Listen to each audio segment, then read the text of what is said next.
Let's see. Hello to everybody watching. We're here again for our final interview for the AAPI, going out with a massive bang. We have the lovely, lovely Bernard Chang, super legend in the industry. Woo! Woo! Bang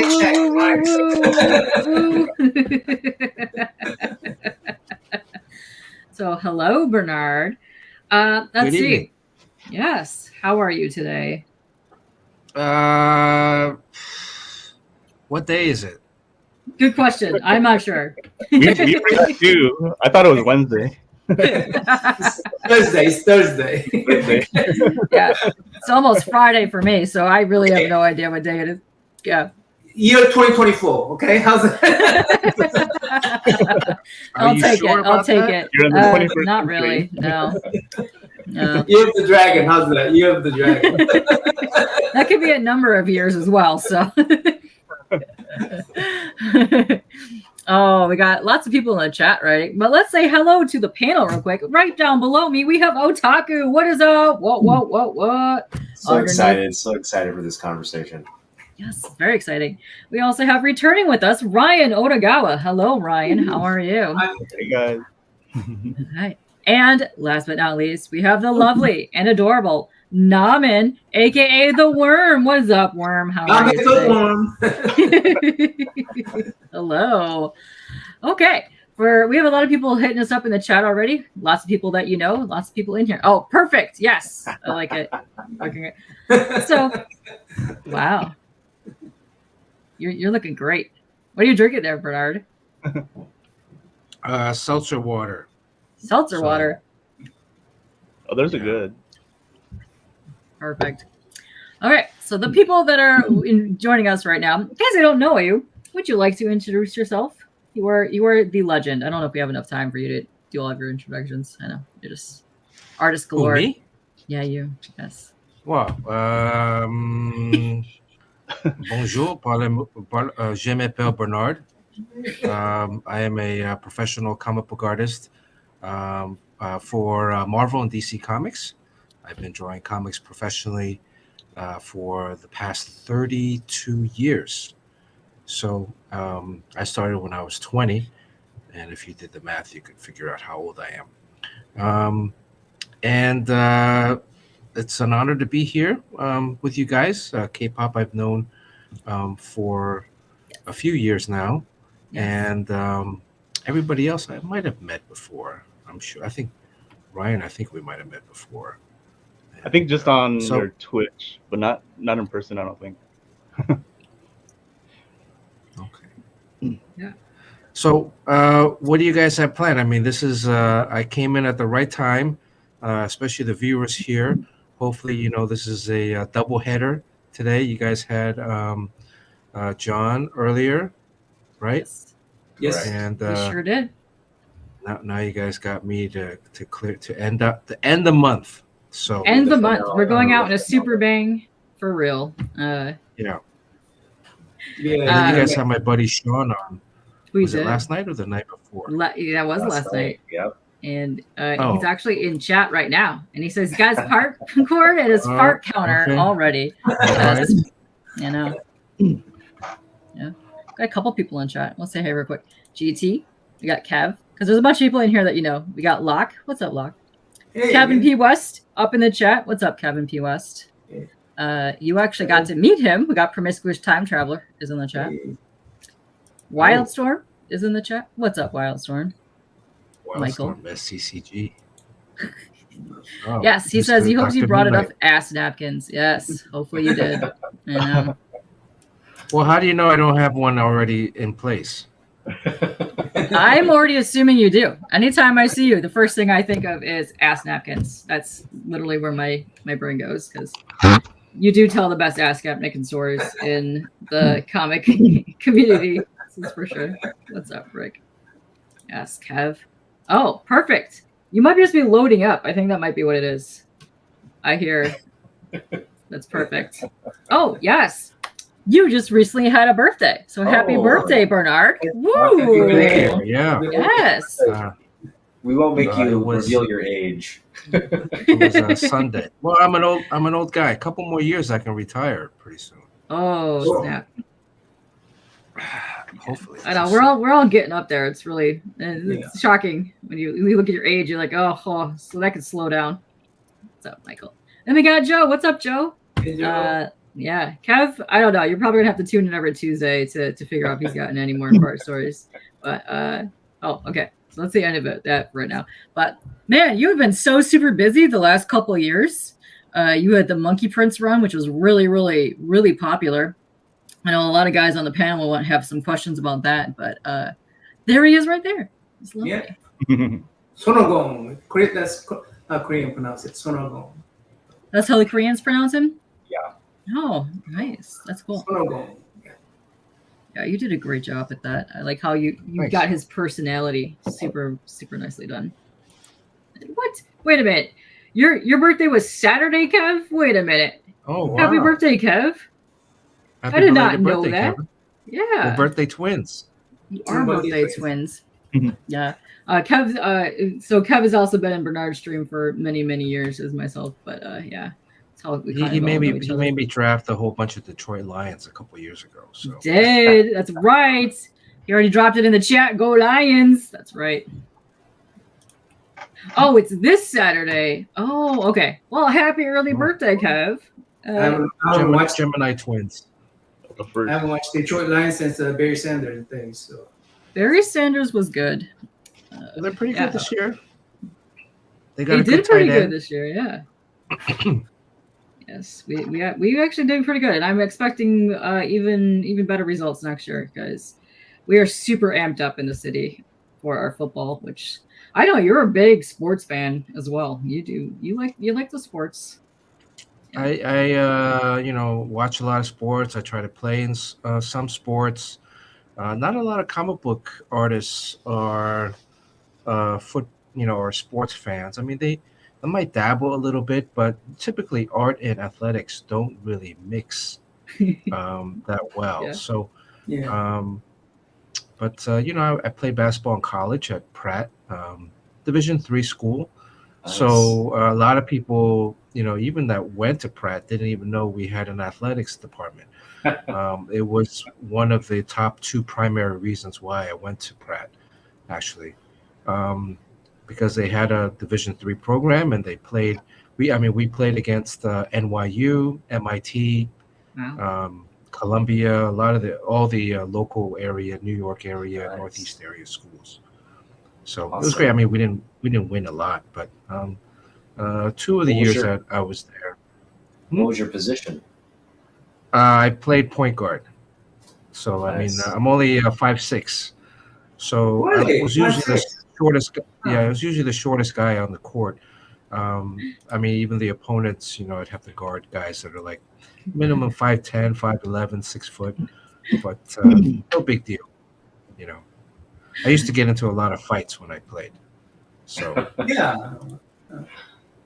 19. well, my primary goal whenever I stepped on the court was to challenge the biggest guy on the other team. So Oh, my no. thinking is that if I can get their center in pick up a couple of fouls against me, like a couple of little ticky-tack fouls because I'm in his head, we've won half of the battle. So Yeah. Good strategy.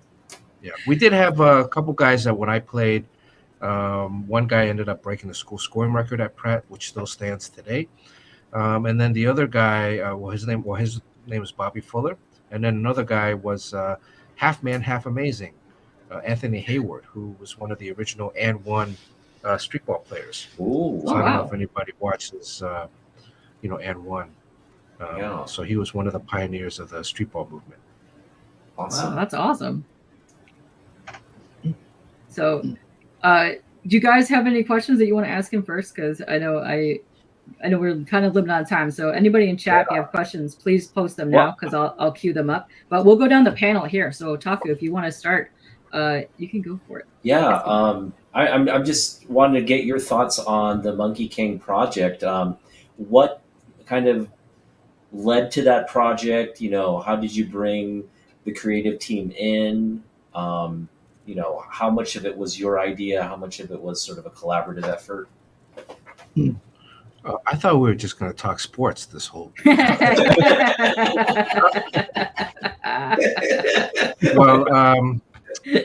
Well, the Monkey Prince started with our editor Jessica Chen. Jessica had been at DC for a while. She had also worked on the new Superman, which was written by Gene Yang, and so I had done the variant covers for that series. And but I met Gene. I knew about his. I knew of his. I read American Born Chinese when it first came out, so I was very familiar with his work. And it's always like you get a little weird, like going up to someone and say, "Hey, I really want to work with you," or sometimes at conventions, like the conversation will come up if you get to hang out with them a little bit. But Gene was always very elusive. He always had a crowd of people around him, and it just felt weird, like, hey, walking up to someone, hey, I want to, work with you. So Jessica contacted me, I think it was 2019. And she said that she was asking for my availability to work on something. I had just wrapped up Teen Titans, and I actually had started working at Marvel on a couple projects there. And she asked if I was available, and she wanted to kind of pair me up with Gene on something. Nice. And so it was an instantaneous. Oh yes, yeah, let's do something. And then she said, how do you feel about Sun Wukong, Monkey King, Xi Yoji, Journey to the West? And I was like, wow, that's right up my alley. The story. I'm sure a lot of you here have heard it before. When I was a kid, I used to read a lot of manga, manhua. I grew up in Taiwan. My family immigrated to the States when I was 6. And so when I was in Indiana, that's how I got my sports stuff, from Indiana. I would go with my mom to the supermarket or the drugstore, and I would, while she would do the shopping, she'd park me at the comic book rack, and I just read like one row of comics every week. And so I was really, taken to like Batman, Spider-Man, all these American superhero comics. And then my dad saw that I was enjoying these, new stories, new comic books, and he was like, "How would you like me to introduce you to a Chinese superhero?" Cool. And so I was like, "Yeah, sure." So he had his friends from Taiwan send him Journey to the West. It looks like a thick ass book. And this back then, this is like late 70s, so there was no pictures in the books, and no translation. So he would read to me every night a few pages from Journey to the West, the adventures of Monkey King and Zubajian, and all the other guys that would go on this. Basically, the Monkey King is this rebellious monkey, immortal monkey who defies the gods and heavens, gets captured and punished for doing silly, stupid stuff, and to atone for his misdeeds, he has to accompany the monk Tripitaka on a trip from China to India to pick up the Buddhist scriptures to bring back to the emperor, and to make sure that they're not killed or eaten along the way. So I would go to sleep dreaming of these adventures, and what Monkey King or Zubajian or all these different guys were going through. And a little bit of the sad part was, eventually my parents got divorced, and my father initially never finished reading Journey to the West. Oh, no. To me and again, back then, this is in the early 80s now, still not a lot of like stuff available. There's no internet. I couldn't get the stuff to read, and I couldn't read Chinese, so it wasn't, so I wasn't able to finish the Journey to the West. And years passed. Anytime some kind of Monkey King thing would come up, I'd be kind of interested in it, and I'd have all these like Monkey King masks, opera masks, and things like that. But when this project kind of came up, it was an opportunity for me to kind of tie up loose ends. It was really fortuitous that I had an opportunity, and then so I had to then read, found copies of the abbreviated Journey to the West in English now, and follow up and finish the story, and then start as part of the research for um, the Monkey Prince project, and then also getting to redesign the characters. Stuff that I had was only initially just images in my head, was daunting to say on one hand, but also very cathartic, and just being able to kind of have a very personal touch to the project. Even when they came to me and said, "Well, we need to design a new logo for Monkey Prince," because the Superman has an S, or it's not really an S; it means hope, right?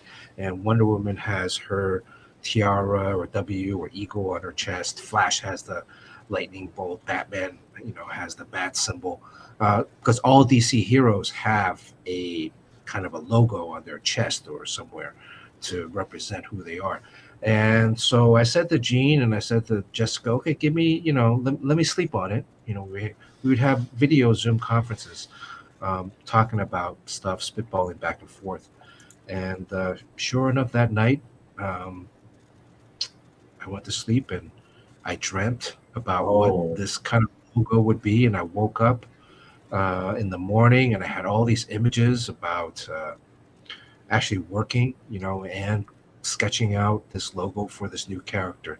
And it got the ball rolling. So it's a little different than what it eventually became.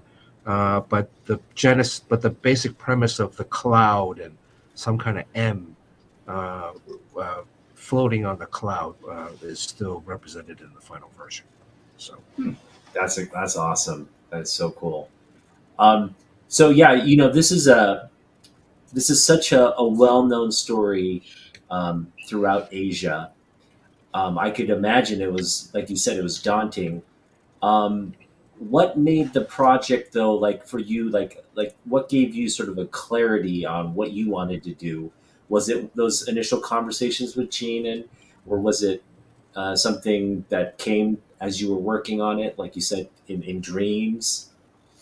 there are many parts. Part of it is working with Gene and working with Jessica. Anytime in comics, it's a very collaborative medium, and so it's. But Gene was extremely open to collaborating. Sometimes in the past I've worked with people who were just not so open to that idea. Um, and then there are guys that are, writers or other creatives that are very, very open to the idea of, going back and forth.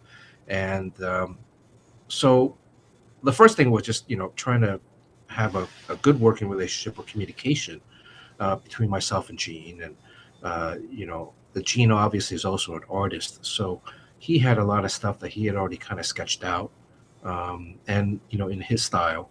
And, for me, it was to go back and kind of research, dream, kind of figure out what kind of stamp I wanted to put on it from a creative um, perspective. The discussion often came up as how close are we tying ourselves to the original material? There's going to be people that are going to complain that this or that doesn't match exactly, literally, word for word translation from the original Journey to the West. And again, because of my lack of Mandarin reading skills, I'm only able to, get from the English translated abbreviated version. So there's going to be nuances that are going to be, and also part of that was watching a lot of movies and other stuff that had already been out. There's, Journey to the West is probably the most adapted property next to the Bible. Yeah. So, and most of the versions are not true to the original. That's a great point. Yeah. I mean, there's always certain deviations, especially the movies, that came out. They combine or mix, and even so.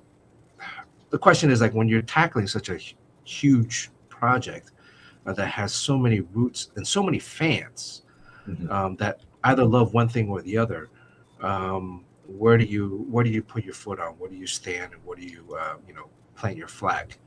Mhm. Um, you can't satisfy everybody, and certainly there were, I think, critics of the book when it came out because of one thing or another. It's not. I mean, look, I used to read X-Men when I was young, and comic books is a thing where you're in your head, you're creating the voices of all of these characters. I don't know how true that is today, because now there's so many movies and cartoons out. Mhm. But back in the 70s and 80s, none of the I mean, there was a Spider-Man movie, but there's no X-Men stuff. There was a Spider-Man cartoon, but it was only like once every, I mean, it was every Saturday, so once a week. And so most of the stuff that you're reading in comics, you're making the voices up for the characters, and you're making the Mhm. sound effects. And so I remember when the X-Men cartoon came out, or even when Wolverine showed up in the Spider-Man and His Amazing Friends, and I was like, yo, that's not the Wolverine voice that I had in my head. Can you Well, it's give not us a like, little hint of what the Wolverine voice was in your head? I don't remember. I just remember that, yo, that's not the voice that I had. And, like, I think the cartoon animated series, he was like Australian or something. And I was like, I thought this guy was I think Canadian. that part of the X-Men one was the the uh the pilot one. I Uh-huh. think I think it was Australian or something.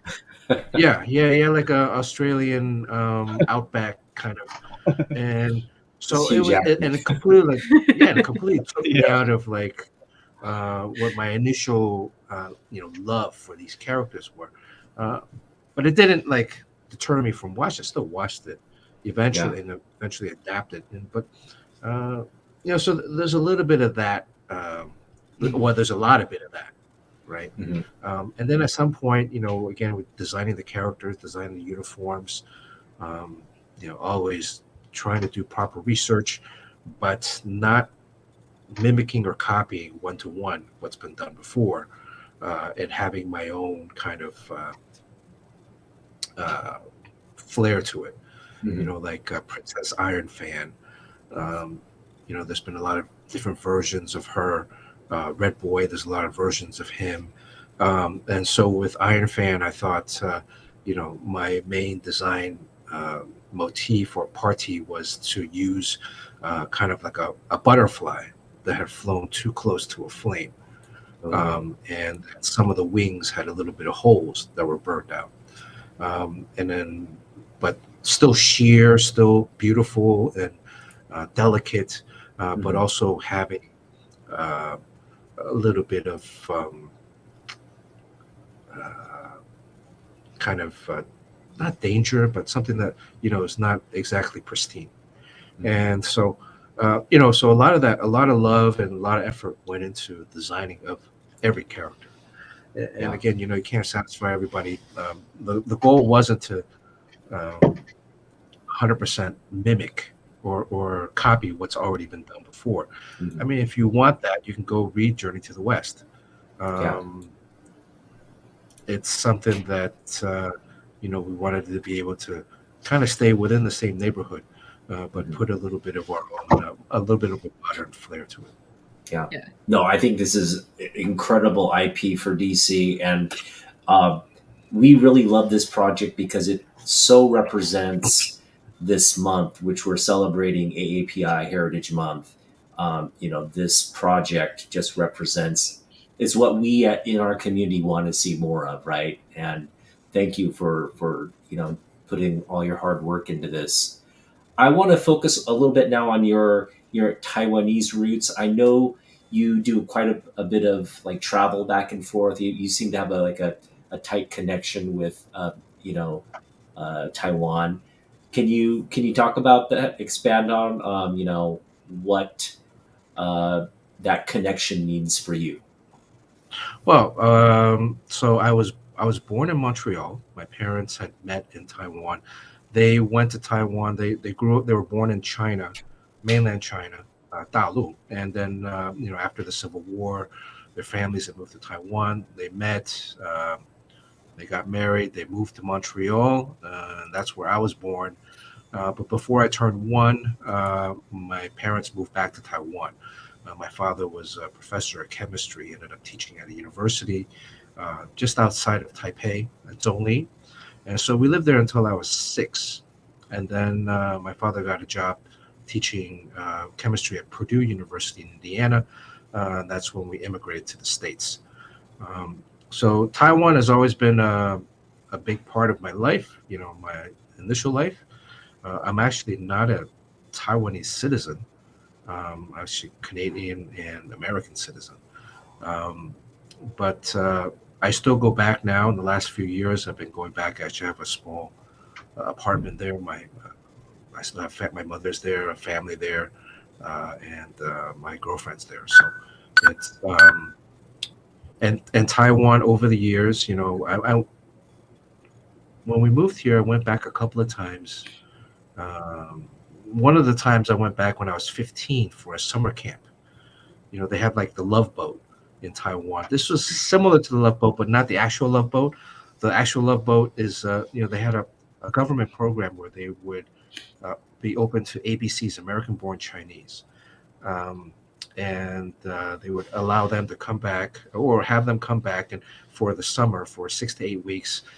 They would study Chinese culture or Taiwan history and then explore the island country as well on the weekends. Nice. And then they call it Love Boat because a lot of times, the parents here in the U.S., they're trying to match make by sending their college-age kids back to kind of the homeland and hopefully finding another American-born Chinese person to link up with. Then sometimes people go back pregnant.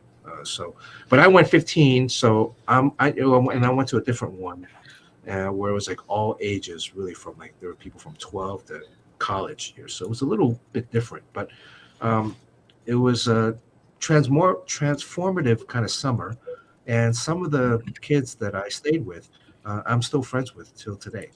Awesome. So Yeah.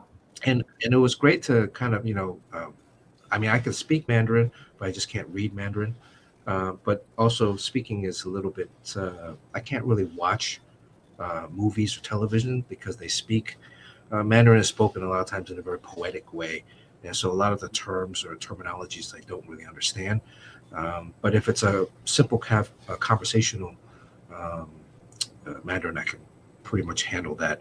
And I know what to order when I go to a restaurant. So, and Taiwan nowadays, it's it's very different. I mean, than what I remembered as a kid. I went to actually visit my home when I was a child, my childhood home, and the area, it was like very much a countryside, and there were like a lot of farms and just land, and now it's just buildings and buildings, and like this massive city complex. So. Right. But Taipei is amazing. I feel at home when I go back to Taiwan. There is no looking over the shoulder. There's no sense of unease. Everything is so convenient and so modern there. Transportation, public transportation, social consciousness. It's just even in Taiwan, like there's trash day or trash night. And the trash truck would play like an ice cream truck here song. I think it's Beethoven or one of those songs, and to alert everybody. And then all your neighbors would come out on the street with their garbage sorted. There's recyclables and then garbage and then compost. And then you get to meet your neighbors and say hello, and then throw out your trash and go back home. So there's a different kind of lifestyle. Yeah, it's very different. Yeah. I mean, what I love about, because I've been to Taipei a few times, it's the night interaction that you have. People go out and enjoy the night markets, and it's very active in the evenings, right after people finish work and they're kind of socializing and everything. Food is so important. Are you kind of like a foodie? Like what's your what kinds of things do you like to eat and enjoy? Yeah, well, I mean, if you see, my stomach is covered, but I'm gaining. Food is amazing in Taiwan. It's a lot of places. The night markets are open fairly late every day, and there's like Michelin star rated night market stalls. Hmm. So usually Michelin star is like a restaurant, like a fancy restaurant. These are like at the night market, like it's like a little stall has a Michelin star. Yeah. And like the food is like a dollar or two US conversion. Wow. Whereas like here, it's the price of food there in Taiwan is about a third to a quarter of the price here in the US. Mhm. And like my cousin was here the other day visiting, and I took him out and his family to a dinner, and he was like, "Oh, how much was dinner?" I was like, "Oh, the tip was more than what I would have paid in the U.S. I mean, in Taiwan for the same amount of meal." Yeah, yeah. And so it's it's like another example of society or lifestyle. There is like you ride the subway. And in the subway, there are priority seats right next to the door. There's usually like 2 or 4 seats on each corner that are blue, whereas the other ones are all green. And the blue ones the dark blue ones are for priority seats for women, children, and or elderly. Mhm. And time you get on it, if there's an older person that comes by, the random people will just sit up and offer their seats to Right. to elderly.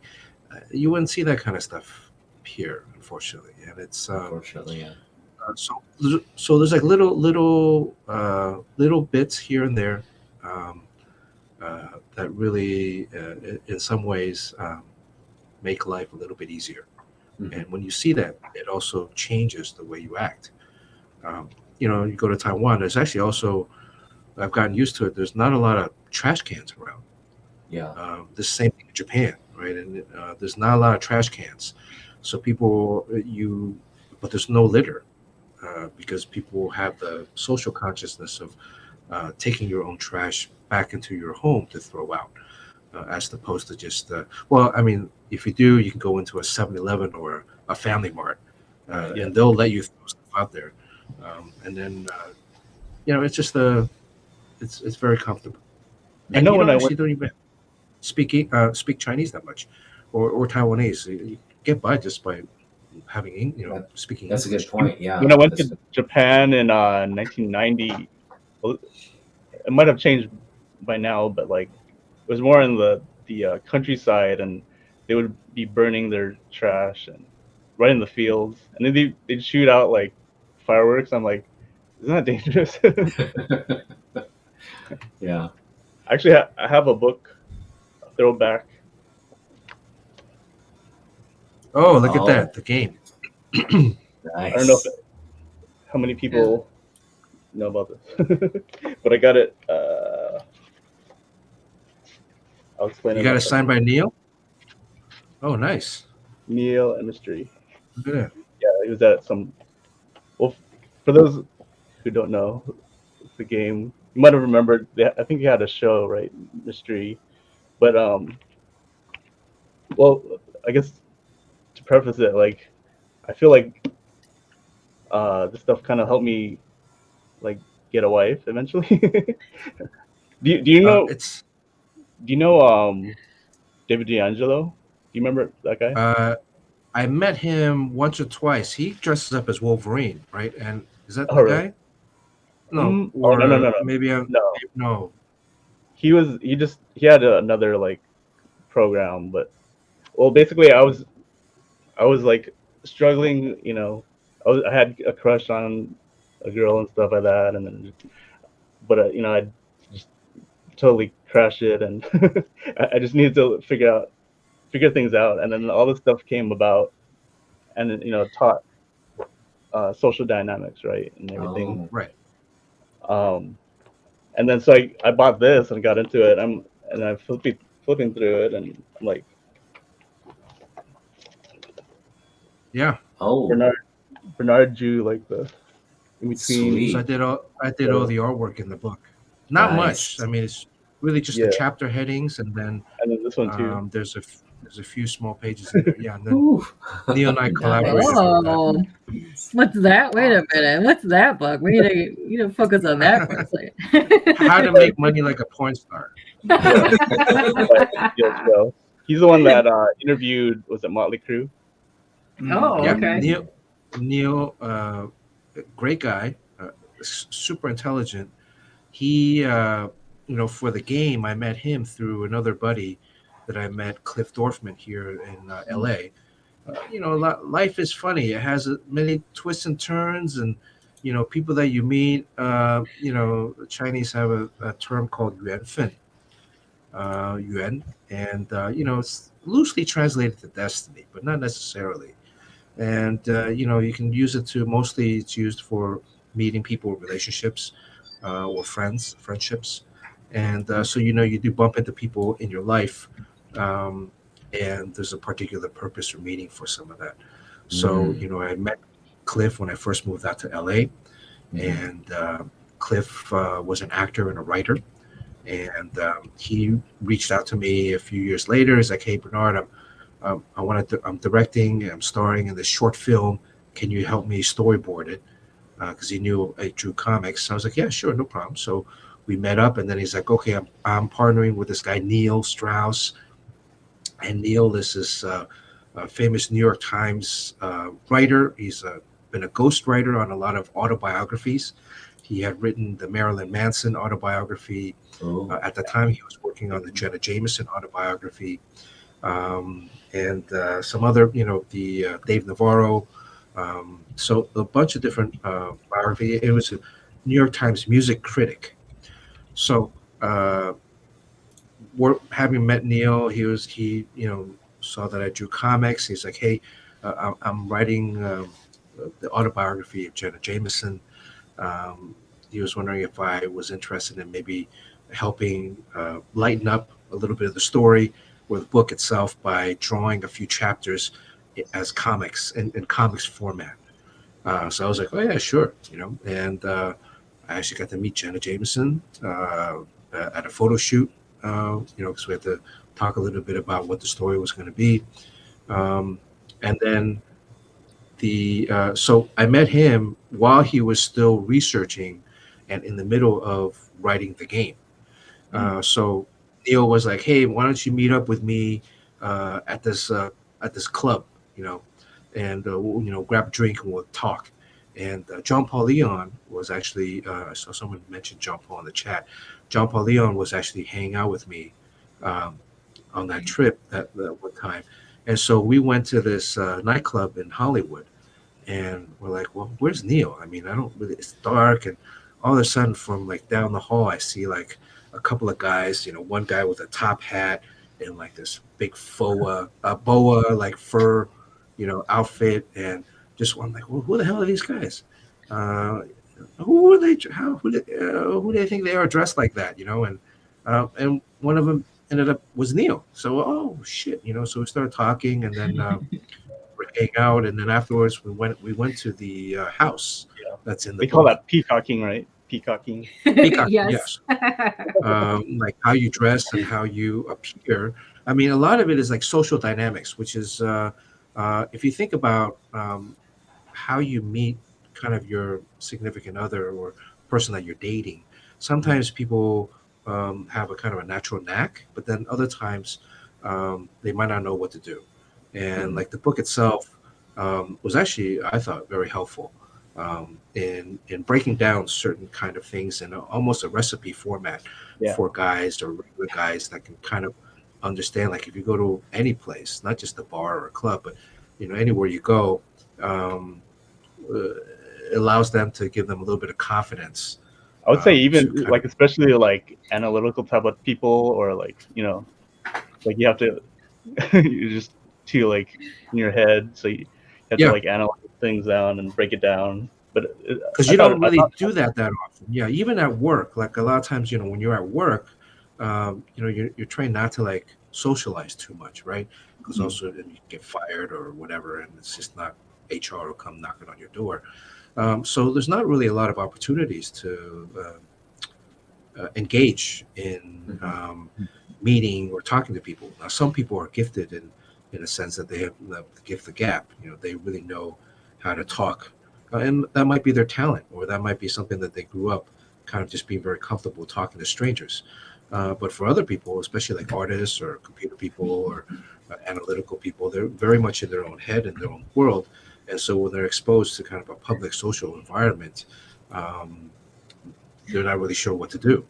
Yeah. But they just have like Disney movies, and you're like, oh, just be nice Right. and be Prince Charming, but that's not really reality. Yeah, It and comes up that was needy. the same story. Yeah, and that was the same story with Neil. Neil, he was a New York Times music critic, also wrote for the Village Voice, and he knew all these rock stars, and he would hang out with them backstage after the concerts, and all these girls would be there, and he would see how some of these other guys would treat them like very poorly, and he was thinking, okay, well, I want to be the nice guy, but then he would always end up in the friend zone, and so he was just like, what's going on? He's always in the friend zone by trying to be the nice guy in certain situations, and so then he got an assignment about I think an editor.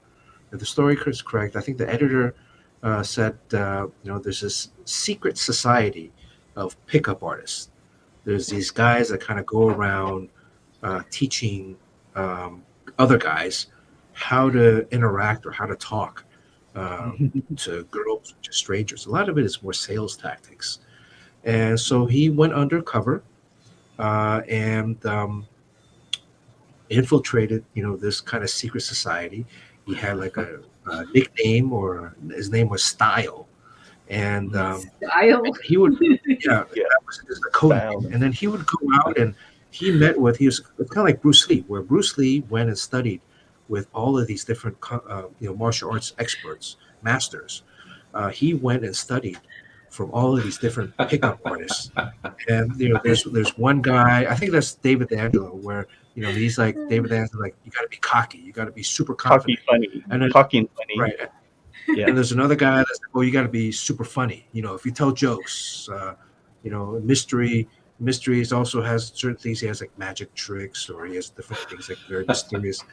There's even a group that is NLP, neuro linguistic programming, where it's like a conscious hypnosis of, a lot of it is sales tactics. So if you're, the basis behind that is like, you want to get into a conversation where you're peppering the conversation with questions that the answers are going to be positive, that the answers are going to be yes or positive, so that when it came time to get a phone number, the person's been saying yes so much that it just kind of becomes natural for them to agree.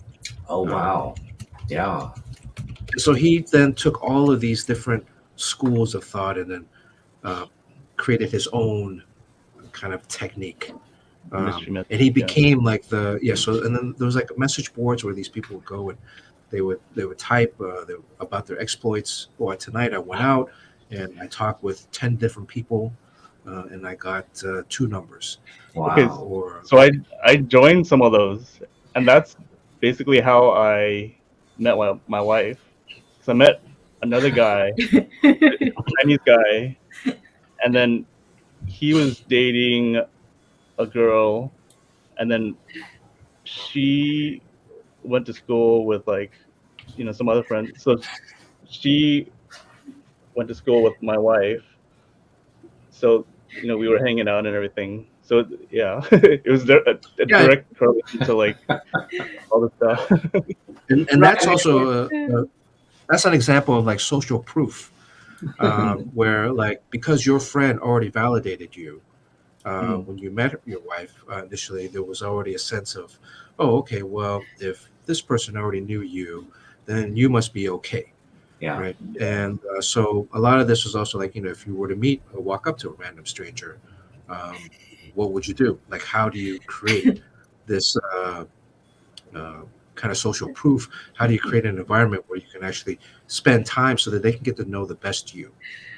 Because you're at a bar, I mean, K-pop, I'm sure you know if some guy comes up to you, there's going to be like a social, like a defense mechanism, like a wall, like what does this person want? And I think anybody, like if a random stranger comes up and starts talking to you out of the blue, like you're like, oh, what do you want? How long is this exactly.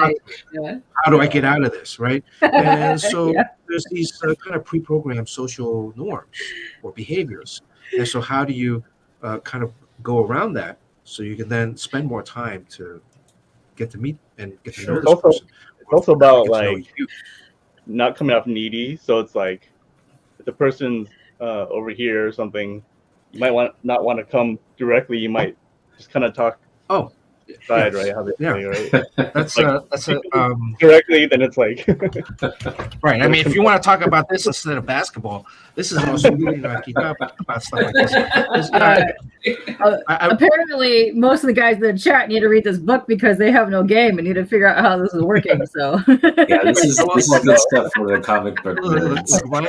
Right. Yeah, Ryan brought up a good point. Like, so part of like what happened with Neil was he broke it down into a step-by-step process.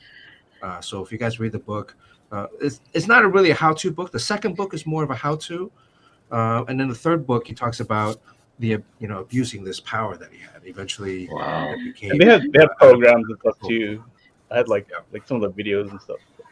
But like just to give you a quick brief, right? So like if you were in a public place, wherever it is, and when you walk into a place with your friends, you want to be able to exude confidence and have, whether it's peacocking, whether you're dressed normally. If you're laughing, you want to laugh out loud, which not a lot of Asians do. You want to be able to kind of create a center of interest.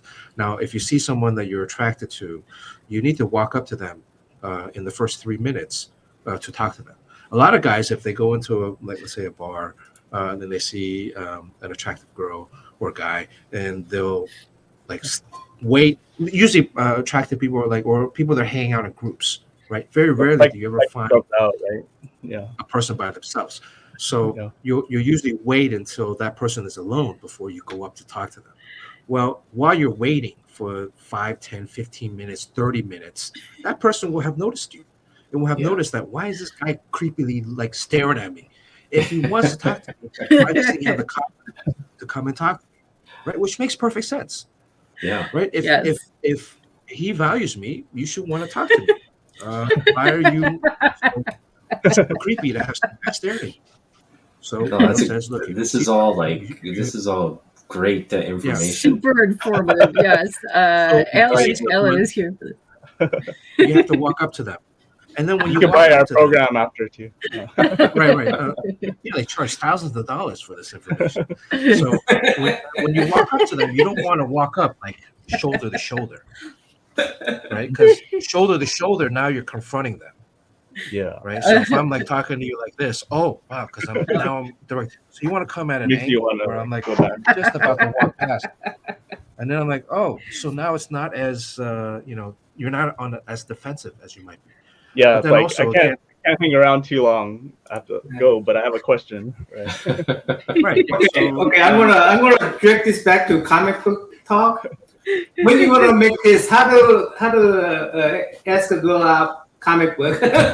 Apparently this is needed. Look at Hold on. Meanwhile, NammaN already sent me his phone number, and stuff works. So now. Sorry to burst your bubble.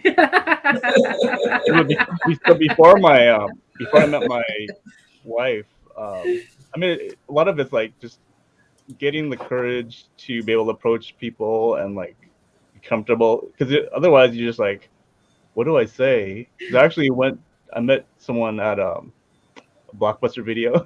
It just gave me the courage to she was cute, and I was gave me the courage to get her number, and I got her number. And nice. It didn't go that far, but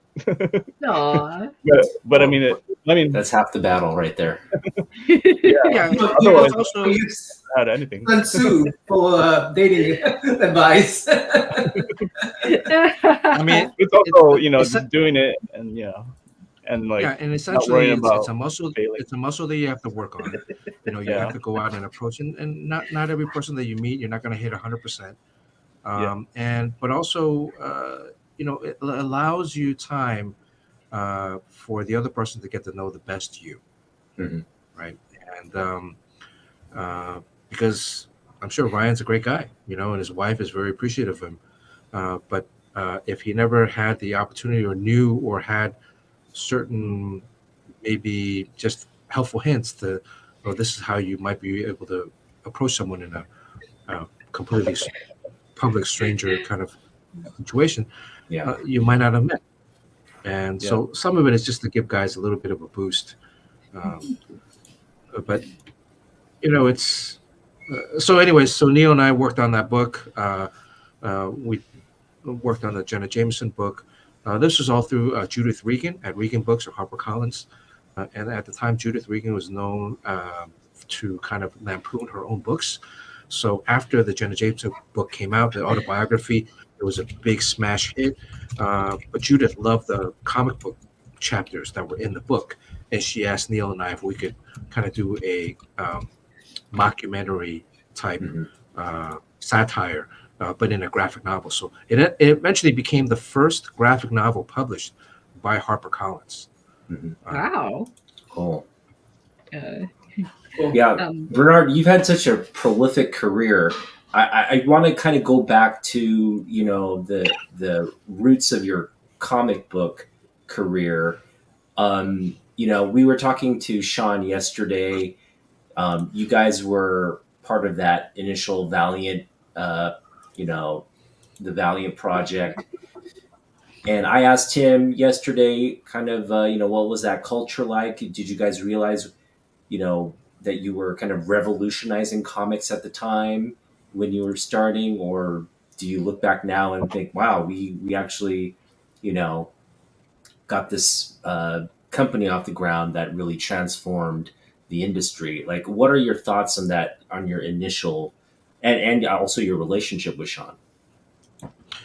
So when I met Sean, I came to him at a 3/4 angle, and I was at You remember these? oh my. Valiant Vision. Yeah, no, it was it was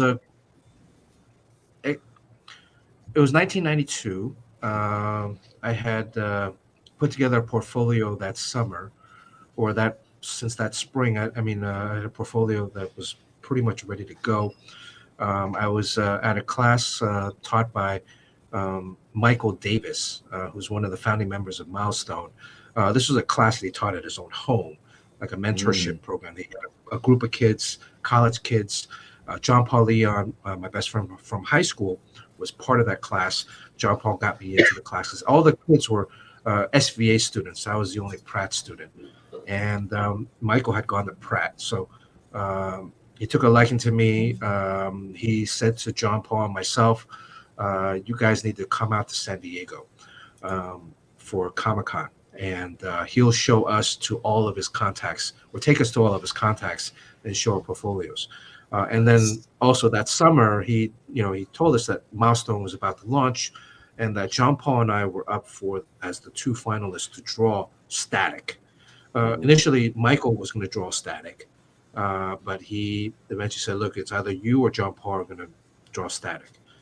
So John and I went to San Diego. We showed our artwork to everybody, waited in line. This is back in the days when you carried your black portfolio with you. And then every booth, Marvel, DC, or whatever other publishers, the editors would be there. The editors would have a small table, and you just wait in line. And, whether it's like 10, 15, 30 minutes, 45 minutes, you wait in line until it's your turn. The editor will flip through your pages. And if they liked you, they collect samples. If they don't, thank you, maybe give you a couple pointers. On the last day of the convention, this was, I think, only 3 days back then. Sunday, we're about to fly home to Miami. The Valiant booth was right next to the exit, and all that weekend I had been hearing like Unity this, Valiant that. I'd never heard of them before. I didn't know anything about them. I just knew about Marvel and DC, and so I said, "Hey John, let's just wait in line here and show our work. Um, Barry Windsor Smith, oh, that's Bob Layton. So, okay, sure, it didn't hurt. So Bob reviewed my work. He was like, "Oh, this is great. When you come back to New York in the fall for fall semester at Pratt, give me a call. I'll have some work for you." Um, so we left. We went home. Showed up in Miami a month later. I'd redone my portfolio, redrawn all the pages based on comments that I got from editors. I walked into Milestone. Initially, they right after San Diego, Michael called me and said that they had decided to go with John Paul to draw Static. So I was a little crushed.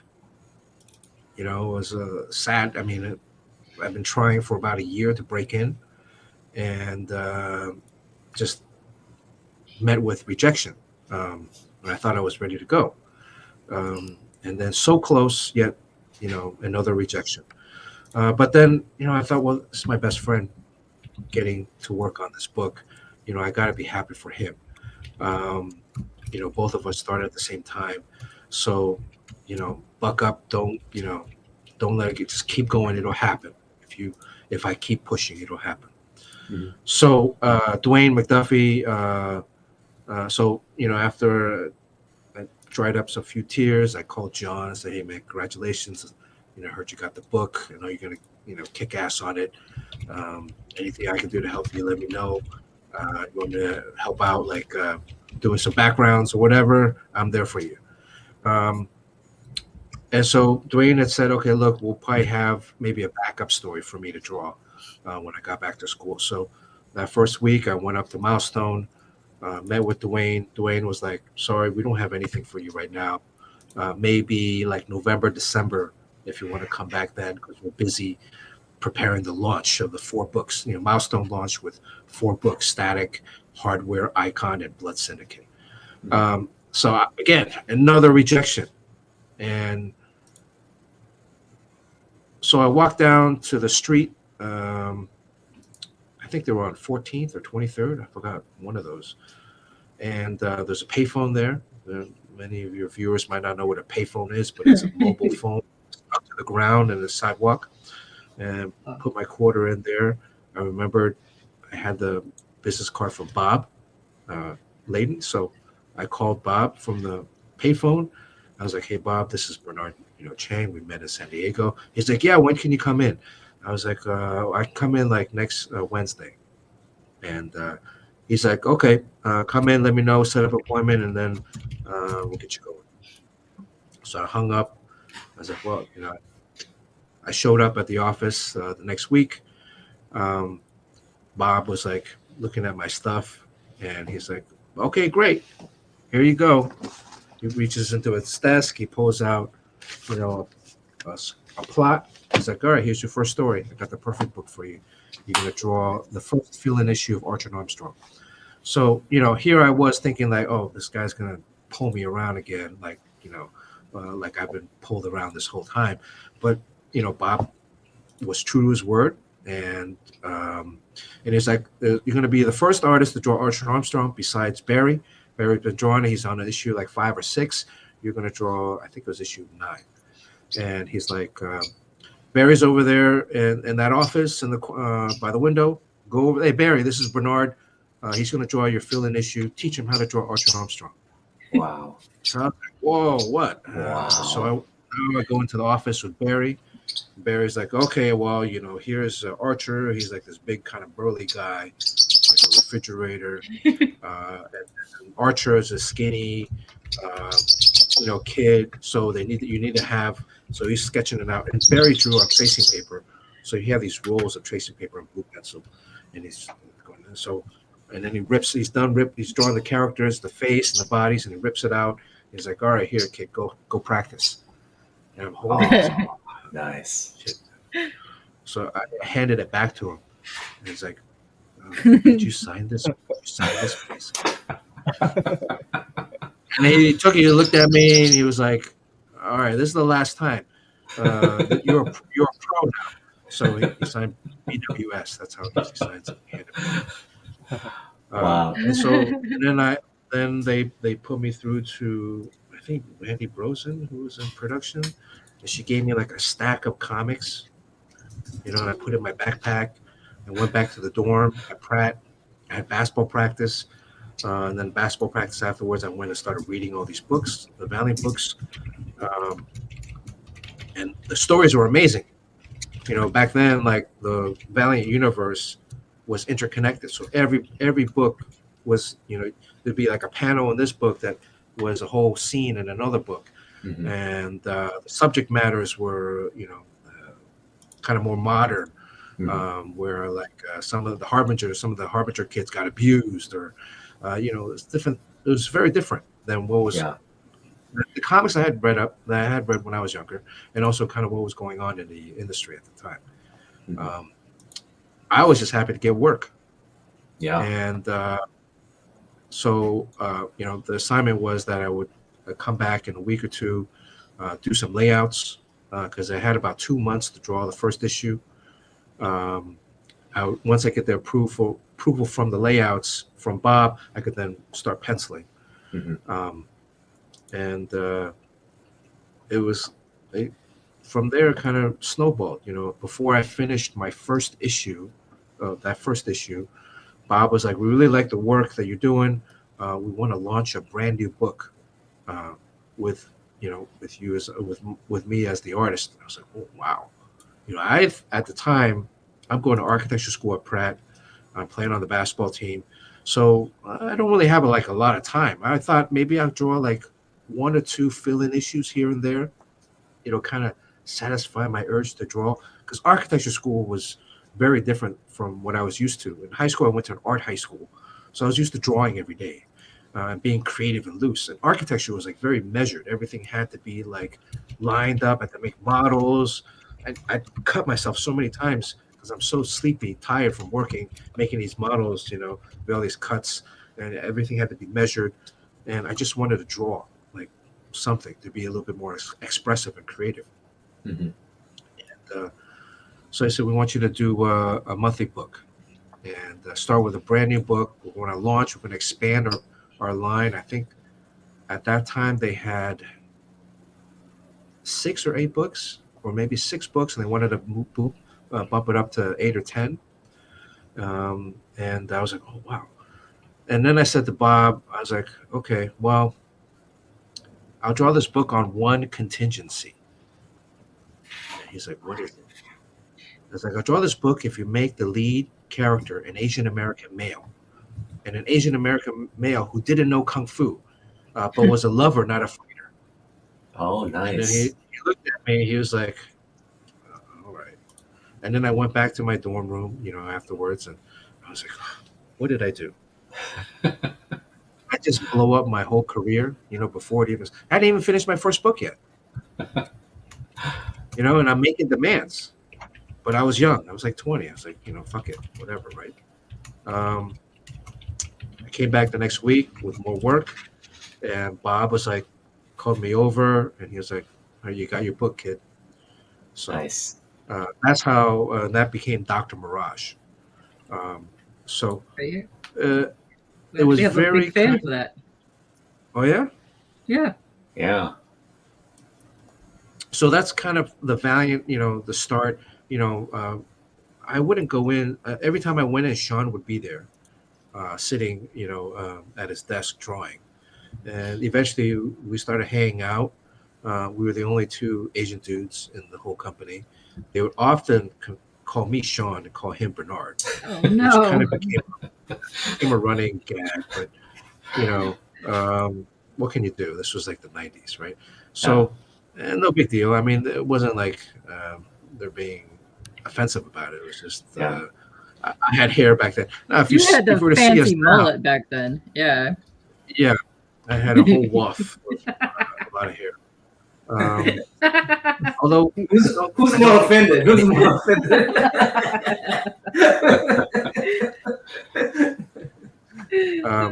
but Sean and I, we would go.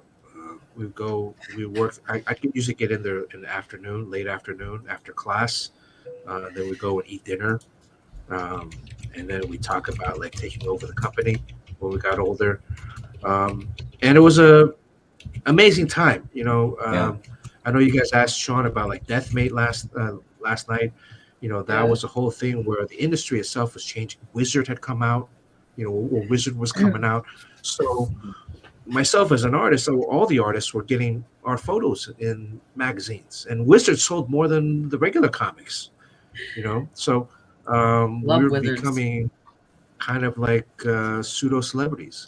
I mean, Mhm. for myself, the moment that I realized that I could probably become a comic book artist, well, I saw when I was younger, I would collect comics, but in Miami, and I met like a couple of comic book artists, but not many because it was only because whatever the stores, whoever like the guest artist they would be able to bring in, which wasn't a lot, you know. So, and there'd all be kind of these older fat guys, which is ironically what I am now today. But I always thought it was like something that there wasn't like really any young guys drawing comics. It was older, kind of overweight guys. And but then I saw in Wizard there was Jim Lee, and then I saw Rob Liefeld on a Levi's commercial, and I think Rob was like 2021 at the time. And like all these young guys are drawing comics now. And the guys are in their 20s, and I was like, Yeah. wow. This might be something that might be really cool to do. And also, I'm in New York City, where Marvel and DC were both based. And it's the mecca, publishing. Why not try to get a job drawing comics? Yeah. So we're right place at the right time, opportunity. Again, also, I had a portfolio that I'd been working on for a year and a half. Had been going through and meeting people. So it wasn't like it just kind of fell out of nowhere. Being prepared for it is a key integral component. So, but also just continue to persevere. For me, it took about a year and a half to break in to comics. Some people might take longer, some people might take less. But along that way, there was a lot of rejection. Back then I would send stuff to Marvel, and I actually got like rejection letters. Bobby Chase sent me a rejection letter. I got a rejection letter from DC. So it was kind of cool, back then that they would actually reply to you. Did you get that show up at form my letter door. with the Spider-Man It was a form- swinging? Yeah. I got one of those. And then, right, you were with Jim Lee, and so Jim was like, I'm still a fanboy. I just saw him the other day. Still a fanboy. Every time I talk to him, I start stuttering. So, it was because seeing him and seeing, when I was collecting comics in junior high, back then you could get comics in the mail from subscription. Right. So Marvel, you could get, and it was like much cheaper. I mean, the cover price I think was like 65 cents. But then if you bought a subscription, it was like 30 cents or 40 cents. Oh wow! Right? And it came in a brown paper bag, like porn, but it came in a brown paper bag, right? And then Alpha Flight was one of the books I used to read. I used to love Alpha Flight. And one day I remember coming back from school. I went to the post mailbox, and my comics day.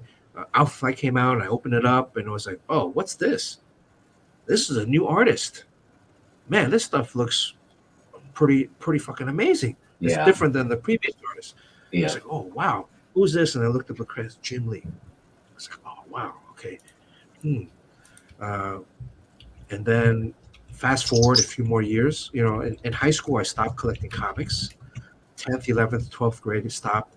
Our teachers forbid us from drawing comic books in high school. It was a fine art school. They looked down on comics. They, didn't want us to draw anything comic book related. We wanted to paint, do figure drawing, sculpture, printmaking, and it actually helped, to learn the fundamentals of art. So I do attribute a lot of that to the teachers forbidding us from drawing comics. But then fast forward when I get to Pratt, and I'm at a bodega across from campus, and I pick up an X-Men, I think it's 382, It's a double-sized issue when they're in the Savage Land with Rogue and Magneto. Ooh, yeah. That's a good one. The cover was an 8-fold cover. It was like 3, and I'm like, holy shit, this is amazing. This stuff looks kind of familiar. And I look at the credits, Jim Lee. I'm like, wow, this guy, from Alpha Flight to now, I knew something was up back then, and now this is like he's at his peak of his. I think that Punisher original too is like he's going like yeah. So I was like, wow. So that really inspired me to like, oh, maybe I can draw comics. Maybe this would be a viable kind of, not necessarily a career, but maybe I can draw a couple comics here or there. And so. And then, Jim and all those guys went and formed Image right that summer when I was in 92 with John Paul at San Diego, shopping our portfolios around. Image had come out, Spawn had come out, Wildcats. And so, everything was just ramping up and building up. And then at Valiant was taking off. I remember very early on, I started in September. That week or the week after that was Bob's birthday. He had a little party in the office where he would play. He was in a band with some of the other guys that were working in the office. And Bob. So after I finished Archer and Armstrong, I was about to start Dr. Mirage, but then they put me on Hardcore 5 because I could draw very fast. Right? I mean, part of it was again training from high school, figure drawing, painting, and all this stuff. So all the sales were coming in, and you'd go in New York City, they were selling comics on the streets. Wow. When you walk down and there were street vendors that were like selling purses or scarves or little knickknacks. There were people every block selling comics, selling Spawn, selling that Spider-Man 300, that McFarlane cover. And it was like tables of comics. And then Valiant would be, Image would be there, and then Valiant comics would be there. And the Valiant comics, especially like the gold label, the gold covers, or even some of the early Unity books, they were like $100, a couple $100. And it was like, so like, again, all this heat was building. Yeah. And I remember specifically, I think around October, November of that year, Steve brought everybody in, Steve Mazarski, the publisher. And he's like, look, we're taking off. All of you are making a lot of money. Sean, I don't remember if you revealed how much he made on Rye Number 9. He did not, but Sugar Sean, I know. Yeah, it was a lot of money. And Rye Number 9, probably the highest selling number 9 issue of any run. He made enough to buy maybe a house back then from that one issue, right? And so, or at least put the down payment on the house. And so Steve brought everybody in. It's like, look, the industry is going to be a boom right now. You're gonna have a lot of money coming in at a very short amount of time, but don't spend it all. Don't go and start buying cars and stupid stuff, because it's not going to be around forever. Mm-hmm. And but do be cautious with your money. But there is going to be a lot of money coming in. Some guys listened to Steve, some guys didn't, so at the time I remember thinking to myself, wow, Image is so hot now. They're challenging Marvel and DC share. We're kind of right on the cusp with Valiant. My book hadn't come out yet, but gearing up. They had put me on a lot of stuff to kind of promote me. They had signed me to a 4-year exclusive contract by that, before the end of the year. So they offered all of us like an exclusive contract, and because they didn't want us to leave, right? Because all the Image guys left Marvel. So and then there would be people that would call and asking, if we were available, or like trying to poach. Mm-hmm. So Steve was like, look, we need to sign these people, to these artists, young artists and writers, to an exclusive deal, because if we're going to promote you, we don't want you to build up our career name. They don't want us to like fly off to another company, which made sense, right? Yeah. I'll probably do the same thing. Yeah. So We all signed deals. Got a little bit of a bump, page rate, and the rest is history. I mean, Yeah. a Death Mate came the next summer. That summer, 93, that summer. Um, there was a vibrancy in the office. I remember Jim Lee came to New York to visit with J. Scott Campbell. J. Scott Campbell, his book hadn't come out yet, but he was like Jim's, protege. And we went and tried to do like a little team bonding. So we went and shot pool. Awesome. And so here I am playing pool with one of the guys that really inspired me to kind of pursue this comics thing. So I'm just living a dream. I'm like, oh, wow, having the time of my life. 2021. And actually, you think about it, like that year is my third year. Architecture is a 5-year program, so I was actually going to graduate in 4 because I had front loaded a lot of my classes. But then I said, okay, I'll spread it out. And but that third year, I had my best year. Really, like all guns were cooking or firing. Nice. I had my best year. Well, not my best, but like my basketball, I was actually playing. My first 2 years, I basically rode the bench most of the time. My third year, I was actually playing. That year, we had a 12-13 record, the best record Pratt had in like 20, 30 years. Wow. And that was the first year of Half Man, Half Amazing joining us. And so He needs a the basketball was, yeah, he is. And I mean, the basketball was going great. The comics was like taking off. My schoolwork was going great. I was acing all of my classes. I hardly slept. I had like 3 or 4 hours of sleep a day. I was drinking a lot of Diet Coke and Diet Mountain Dew. But I was young. I would sleep whenever in between breaks. I remember we'd go on a bus to away games. I would sleep on away games on the bus right there, catch whatever I can, whatever Z's I could get. But that was a great time, to be in comics. To also just, very fortuitous. Yeah. So. No, Yeah. that's great. I mean, it's just such a great story, and it's very. I just love your insight into that slice of time. It's a really great. I know. I love hearing it went your by. stories. It went by so fast. Sorry. Yeah, that's okay. Sorry.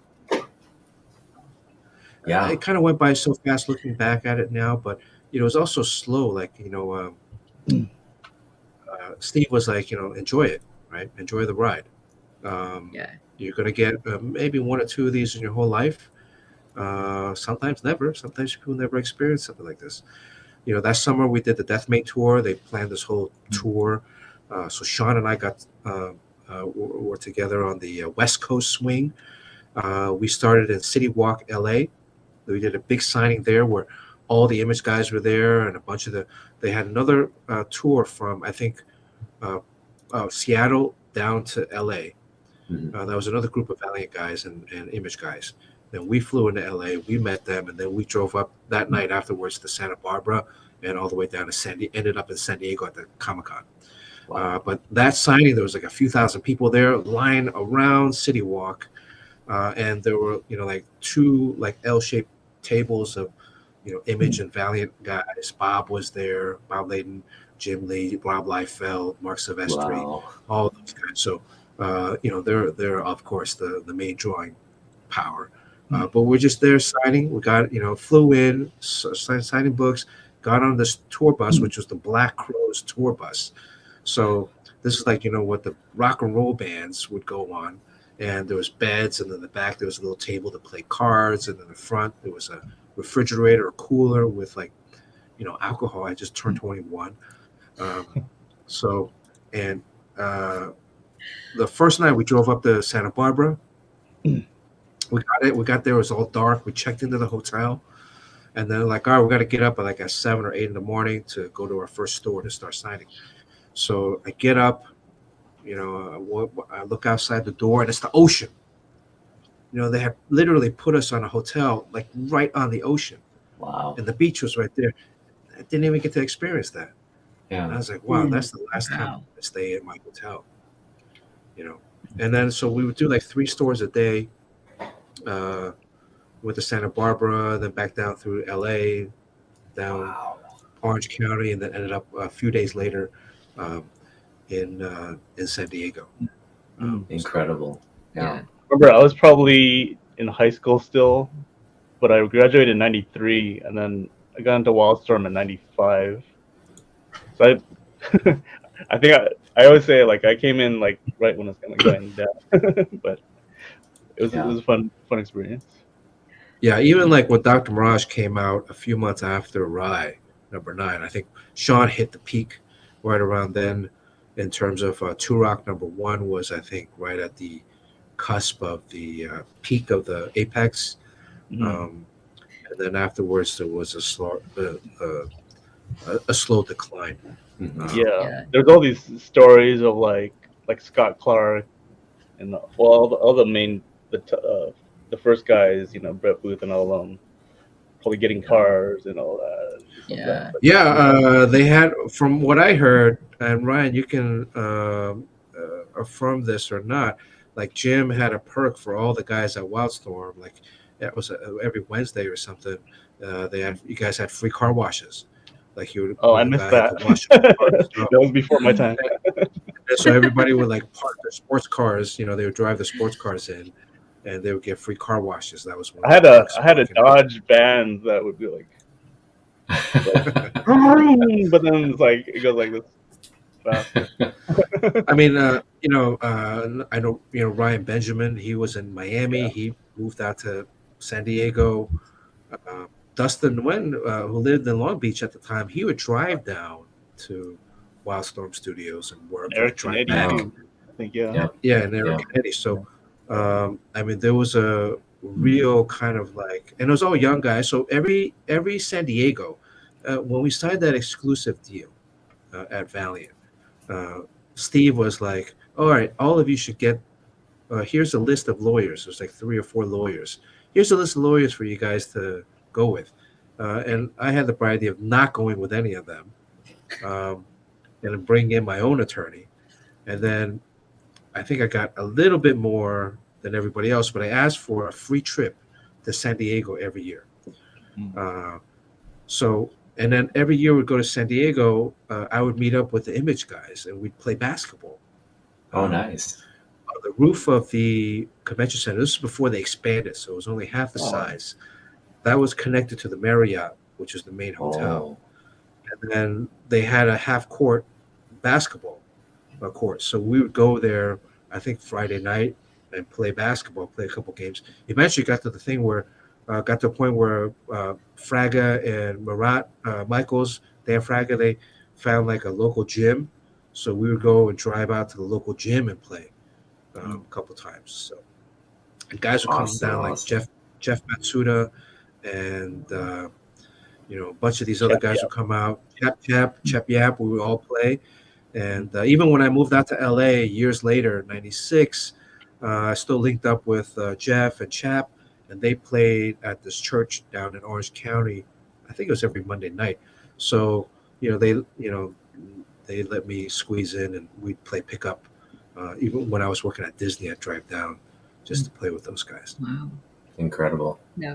I'm going to interrupt just for a tiny bit because we're almost at the 1.5 hour mark. And I know you wanted to cut out kind of early. I know.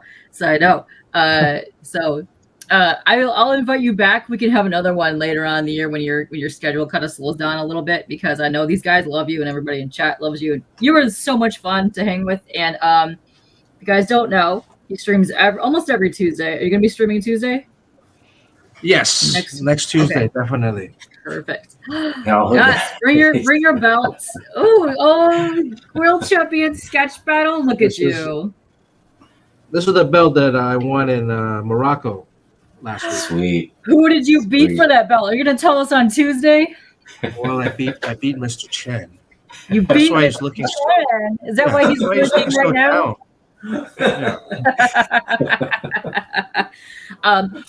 Before we get out of here, I just want to point out 2 comments that people have typed a while ago.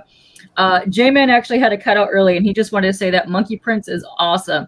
Did you like any of the live-action Monkey King films or any of the animated stuff? Because there's so many throughout the decades. They're so much fun. Yeah, there's a lot. I mean, I didn't watch anything ever in its completion, so I'd watch bits and pieces of it here. Some of it was whatever I get on YouTube. So I wasn't trying to get too influenced by any one particular project that had already been done before, but to try to get a sense of what's out there already, and also just trying to see what we can cook up ourselves. Yeah. And I think that's what's really vital to your character too, is when you see the character, you could immediately know who that is and recognize that character. But you put such a good spin on him that's so unique that it fits in comics. So you did a fabulous job for that. And you gave him such that personality and that spunk that he has that everybody adores. And that's been so fun to see that since you guys have been doing that series. And this I want to highlight because this is completely awesome and it has to do with what we're talking about. And Tate says he honestly has to say, comic book aside, the AAPI live series has been incredible for learning about all these beautiful cultures. Thank you to Nam, Otaku, Katie, and all the amazing guests. So yes, I want to super say that as well, because it's been such a blast getting to know everyone on here and hearing all the artists that we've never met before. Like Alan. Alan's been popping in our chat. Locke has been popping in our chat. And I love that. You guys are all connecting. Yeah, and I just want to thank Bernard again. Thank you for being so generous with your time. I know we kind of went over, but hopefully we'll have you on again and we can talk more, because I think we didn't get to talk enough about all the stuff you've done. More pickup tips next time. Yeah. Yes. Sorry, guys. I mean, I go off on a tangent on some of these things. That's okay. You're completely fine. But also, if you have questions that you left in chat, hop on his chat on Tuesday and ask him there if you missed any questions of there today. So go do that. And before we pop out of here, Bernard, do you have any cons or any appearances that you're going to be coming up at? Albuquerque, New Mexico. Anybody there? Duke City Comic Con in June. Where's Las Cruces? Where's Las Cruces? Every stream he goes live from New Mexico. There you go. That's your chance to go say hey. And then I think New York Comic Con and NC Comic Con are the ones that are confirmed for now. Okay, perfect. And CJ is gonna go. We'll get another sketch from you like he did last year. I do have to push my Heroes Con for you next time. Because Heroes Con is something that a lot of comic book community YouTubers go to Heroes Con. This year we're going over 50 to 100 YouTubers are going to Heroes Con. So it's becoming a tradition that we do this every year. So please next time try to schedule in Heroes Con. I tried scheduling it this year, but then the Duke City offer came in before Heroes the same weekend. So hopefully next year. I've been meaning to try to get back to Heroes in Charlotte, right? And I mean, Sean and I used to go along with JP and Tommy Lee and Trevor Goring. We would go there every summer for a while, and it's a great show. It's a great comic book show. Yeah, and a lot of YouTubers on it. So I'm looking forward to that sketch battle. You doing that every Tuesday, or is that something yearly?